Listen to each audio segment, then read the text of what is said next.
बहुत समय पहले की बात है। एक छोटे से गांव बलदेवपुर में दो किसान रहते थे। एक का नाम था लखन और दूसरे का बिरजू। वे दोनों बचपन से दोस्त थे और उनके बीच गहरी दोस्ती थी। लखन थोड़ा गरीब लेकिन बहुत मेहनती और ईमानदार था। उसके पास एक छोटा सा खेत था जिस पर वह दिन भर मेहनत करके अपने परिवार का गुजर बसर करता था। वहीं दूसरी ओर बिरजू बहुत ही आलसी था, जो दिन भर अपने खेतों में खाट पे लेटा रहता और मेहनत वह तो उसके आसपास भी नहीं भटकती थी।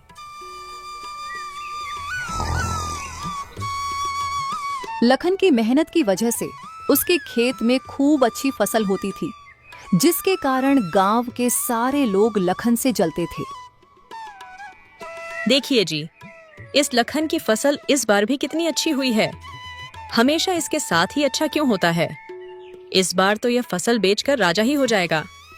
अरे भाग्यवान, तुम परेशान मत हो, इसको हम राजा नहीं होने देंगे। मेरे जीते जी ये कभी राजा की जिंदगी नहीं जी सकता।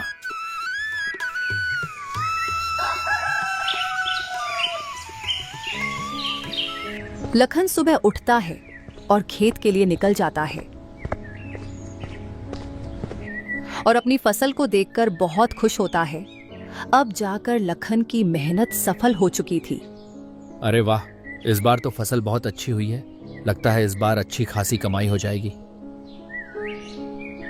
फिर लखन वापस घर की ओर निकल पड़ता है। आज वह बहुत खुश था। अजी, क्या हुआ? आप इतना देर से क्यों आए हैं? इस बार हमारी फसल अच्छी तो हुई है ना? हाँ भाग्यवान, इस बार फसल तो बहुत अच्छी हुई है। कल कटाई भी करनी है, उसी की व्यवस्था कर रहा हूँ। लगता है इस बार अच्छा मुनाफा हो जाएगा। अजी, ये तो बहुत अच्छी बात है। इससे हमारा गुजर बसर भी ठीक से हो जाएगा और मुन्नी की शादी और पढ़ाई में भी हमारी कुछ मदद हो जाएगी। हाँ, तुम बिल्कुल सही बोल रही हो राधा। खाना लाओ, बहुत जोर से भूख लगी है। जल्दी सोना है आज, क्योंकि कल सुबह 4 बजे खेत में भी जाना है। राधा खाना लगा देती है।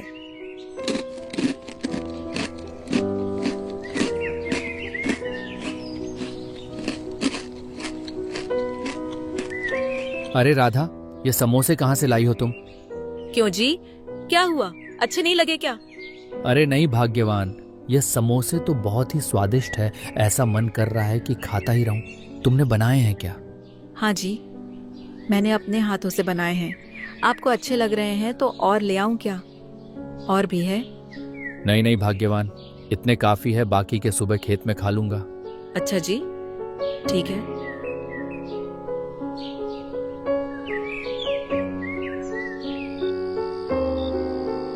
फिर खाना खाकर दोनों आराम से सो जाते हैं।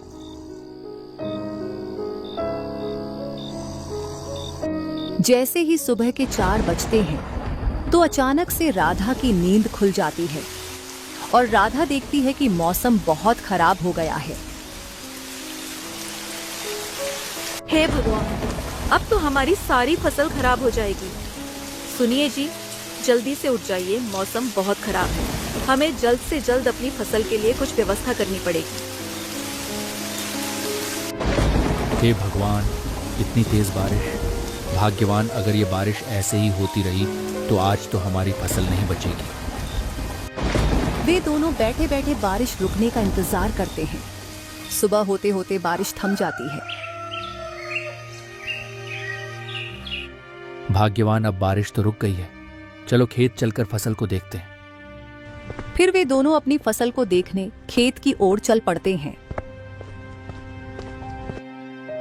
वे दोनों खेत पहुंचकर देखते हैं कि उनकी लगभग आधी फसल बर्बाद हो चुकी है। हे ऊपर वाले, ये क्या किया तूने? हमारी सारी मेहनत को पानी में मिला दिया। लखन यह सब बोल ही रहा था कि तभी अचानक से जोर जोर से हवाएं चलने लगती हैं और आसमान में बिजली के साथ तेज तूफानी बारिश शुरू हो जाती है।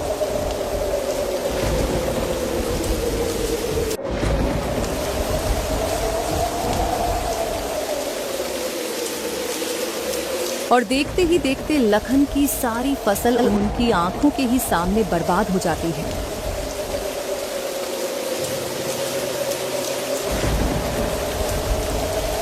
वे दोनों बेचारे दुखी मन से वापस घर की ओर लौट आते हैं।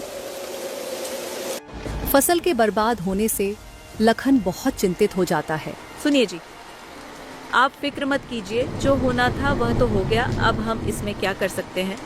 जो होता है वह अच्छे के लिए ही होता है।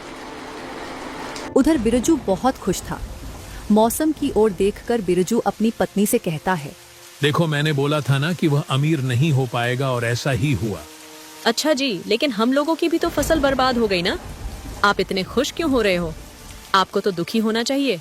अरे भाग्यवान, हमने तो अपने खेत में उतना पैसा नहीं लगाया है और ना ही उतना मेहनत किए हैं, तो इसलिए मुझे तो बहुत खुशी हो रही है कि लखन की सारी फसल बर्बाद हो गई। हमारा तो जब भी इतना फायदा नहीं होता, कम से कम लखन हमसे ज्यादा अमीर तो नहीं बन सकता। उधर लखन को उसकी पत्नी सब्र दिलाती है। 5-6 दिन से लगातार बारिश होती ही जा रही थी, रुकने का नाम तक नहीं ले रही थी। लेकिन लखन को फिर भी उम्मीद थी कि शायद कुछ फसल तो बच ही गई होंगी, इसलिए वह फसल देखने खेत जाता है। वह खेत में पहुंचकर देखता है कि उसकी सारी फसल बर्बाद हो चुकी है। खेत में फसल का नामो निशान तक नहीं है। पूरा खेत पानी से भर गया था। हे भगवान, ये कैसी परीक्षा ले रहे हो? सर्दियां आने वाली हैं और घर में खाने को एक दाना तक नहीं है। लखन यह देखकर बहुत उदास हो जाता है, लेकिन मौसम की मार के आगे वह बेचारा कर भी क्या सकता था। और दुखी मन से वह घर लौट आता है।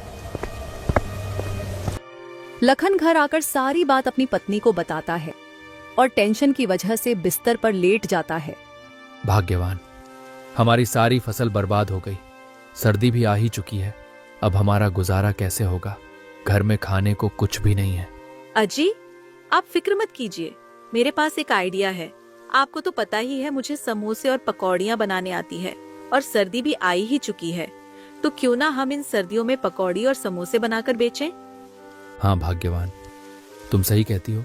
सर्दियों में लोगों को समोसे और पकौड़ी बहुत पसंद आएगी, लेकिन उसको बनाने के लिए पैसे भी तो चाहिए। वो कहाँ से आएंगे? अजी, मैंने थोड़े से पैसे बचा के रखे थे, और कुछ पैसे आप सेठ धनीराम से उधार ले आना।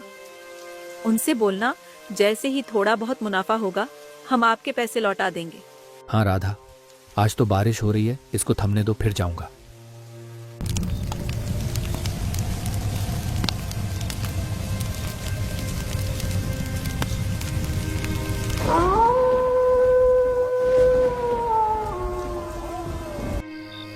फिर वे दोनों खाना खाकर सो जाते हैं और सुबह होते होते बारिश भी रुक जाती है।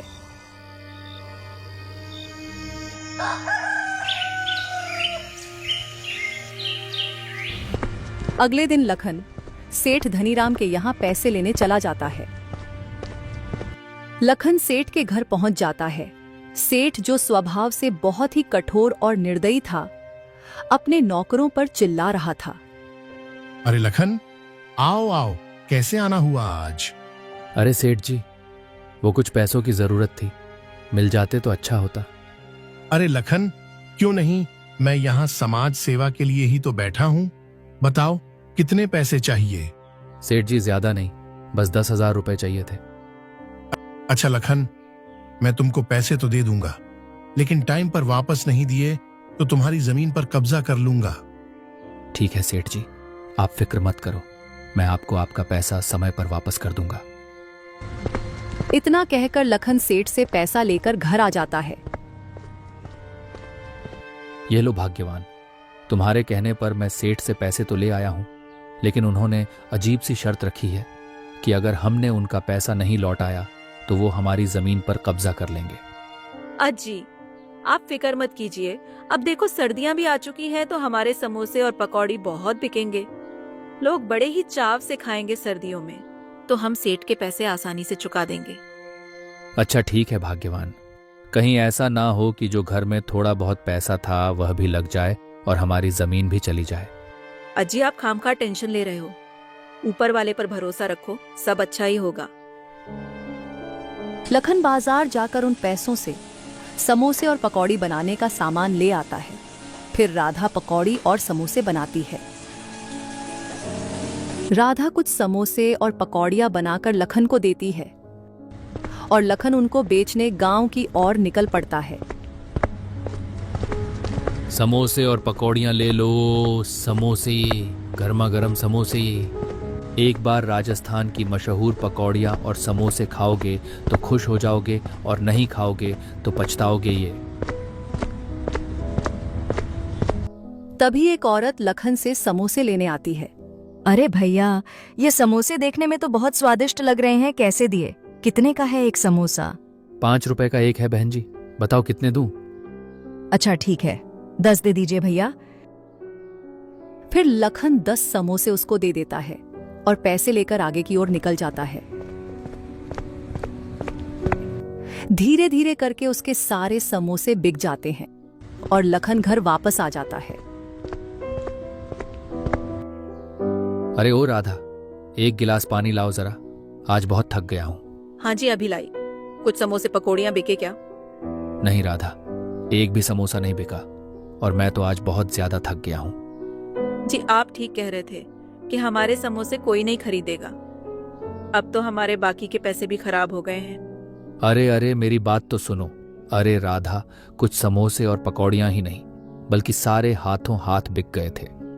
क्या सच में हमारे सारे समोसे पकौड़ी बिक गए क्या वाकई में? हाँ बिल्कुल राधा, लोगों को हमारे समोसे पकौड़ी इतने पसंद आए हैं कि सारे समोसे पकौड़ी झट से बिक गए। ये लो पैसे, इसमें से कुछ पैसे मुन्नी के स्कूल की फीस जमा करने के लिए रख दो और कुछ पैसे से हम अनाज खरीद लेंगे। राधा उन पैसों को संभाल कर अलमारी में रख देती है।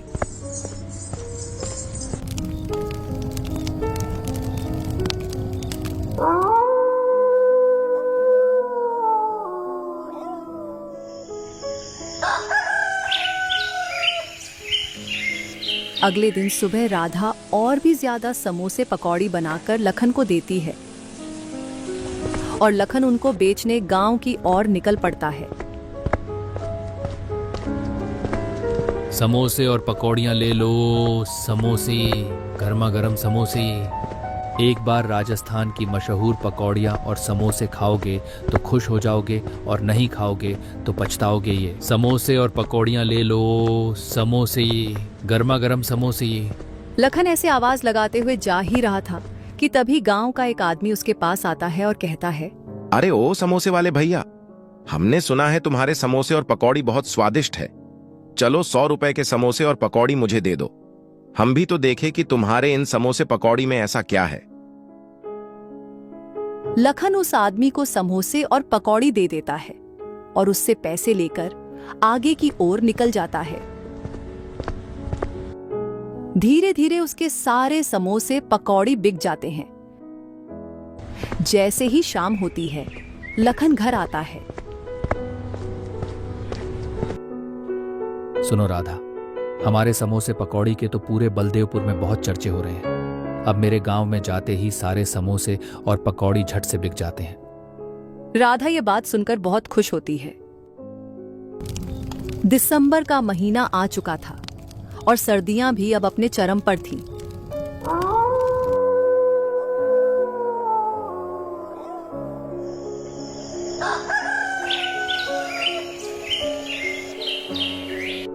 जहां लखन एक टोकरी में समोसे और पकौड़ी बेचा करता था, अब उसने एक बड़ा सा ठेला ले लिया था। ठंड के कारण लखन के समोसे और पकौड़ियों की बिक्री अब 20 गुना बढ़ गई थी। अब उसके पास ग्राहकों की भीड़ लगी रहती थी और उसे रोज का अच्छा खासा मुनाफा भी होने लगा था। लखन और उसकी पत्नी अब बहुत खुश थे क्योंकि उन्होंने जो सपने देखे थे वो अब धीरे धीरे पूरे हो रहे थे। एक शाम जब लखन और राधा अलाव के पास बैठे हाथ सेंकते हुए बात कर रहे होते हैं, तभी गांव का मुखिया उनके पास आता है और कहता है, सुन लखन, परसों मेरी बेटी पिंकी की शादी है और उसमें मुझे 100 आदमियों के लिए समोसे और पकौड़ियाँ चाहिए। क्या तुम मुझे बनाकर दे सकते हो? जी मालिक, क्यों नहीं, आपको आपका सामान जल्दी ही मिल जाएगा। उनकी ये सारी बातें बिरजू और उसकी पत्नी एक पेड़ के पीछे छिपकर सुन रहे थे। हमेशा इस लखन के ही साथ इतना अच्छा क्यों होता है? मुझे कुछ भी करना पड़े, इस बार मैं इसके साथ हरगिज अच्छा नहीं होने दूंगा। बिरजू और उसकी बीवी लखन की इतनी तरक्की देखकर जलने लगे थे और वे इस इंतजार में थे कि राधा समोसे पकौड़ी बनाकर कहाँ रखती है। राधा जैसे ही समोसे पकौड़ी बनाकर अपनी किचन में रखकर सोने जाती है, इधर बिरजू और उसकी बीवी चुपके से किचन में जाते हैं और सारे समोसे पकौड़ी चुरा लेते हैं।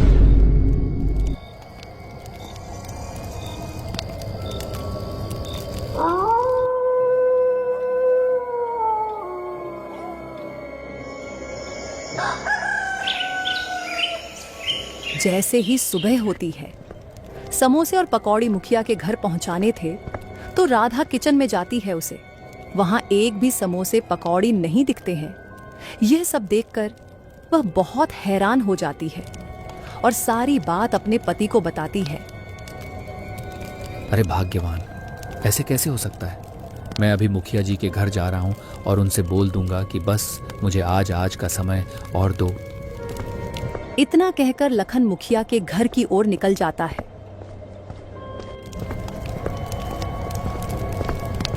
मुखिया जी, मेरे घर से किसी ने सारे समोसे और पकौड़ी चुरा लिए हैं। आप मुझे बस आज का समय दे दीजिए, मैं आपको शाम तक बनाकर दे दूंगा। हाँ ठीक है लखन, मैं तुमको आज का दिन दे रहा हूँ, लेकिन तुम मुझे जरूर से समोसे और पकौड़ी बनाकर देना, क्योंकि कल सुबह ही बारात आने वाली है। हाँ ठीक है मुखिया जी, आप चिंता मत करिए, मैं आज शाम होने से पहले ही सारा सामान बनाकर आप तक पहुंचा दूंगा। फिर जब लखन उधर से जैसे ही घर वापस आ रहा था तो वह देखता है कि बिरजू का बेटा समोसे खा रहा है और उसके पास पकौड़ियां भी हैं। यह देखकर लखन सोचता है, बिरजू के बच्चे तो समोसे नहीं खाते हैं और ना ही कभी बिरजू ने मुझसे समोसे पकौड़ी खरीदे। फिर यह बच्चा ये सब कहाँ से लाया है? लखन उस बच्चे के पास जाता है। अरे राघव, ये समोसे तुम कहाँ से लाए हो? ये तो मुझे मेरे पापा ने दिया था और हमारे घर में और भी बहुत सारे समोसे और पकौड़ियाँ हैं। लखन को सारी बात समझ आ जाती है और वह घर आकर सब कुछ अपनी पत्नी को बताता है। अजय, आपको मुखिया जी के घर जाना चाहिए और उनको सारी बात बता देनी चाहिए। मुखिया जी ही हमारी मदद कर सकते हैं। फिर लखन मुखिया जी के घर जाता है और सारी बात उन्हें बता देता है। मुखिया जी अपने नौकरों के साथ बिरजू के घर जाते हैं और उसके घर की छानबीन कराते हैं। जाओ, इसके पूरे घर की अच्छे से तलाशी लो। जब वे छानबीन करते हैं तो उन्हें बिरजू के घर के अंदर से ढेर सारे समोसे और पकौड़ियां मिलते हैं। क्यों चुराए तुमने ये समोसे और पकौड़ी? मुझे माफ कर दीजिए, मेरे अंदर ईर्ष्या आ गई थी, इसीलिए मैंने ऐसा किया है मुखिया जी। मैं आज के बाद ऐसी हरकत नहीं करूंगा। आप मुझे बस एक बार माफ कर दीजिए। नहीं, ये माफ करने लायक काम नहीं है। अगर मैंने तुम्हें माफ कर दिया तो तुम फिर से ऐसा काम करोगे। मारो इसको। फिर सब मिलकर बिरजू की अच्छी धुलाई करते हैं। इस प्रकार बिरजू को उसके किए की सजा मिल जाती है और लखन सेठ से लिया गया कर्ज भी चुका देता है और खुशी खुशी अपना जीवन व्यतीत करने लगता है। तो दोस्तों, हमें इस कहानी से यह सीख मिलती है कि जीवन में चाहे कितनी भी कठिनाइयां आ जाएं, लेकिन हमें हमारी मेहनत जारी रखनी चाहिए और किसी का बुरा नहीं सोचना चाहिए। कर भला तो हो भला।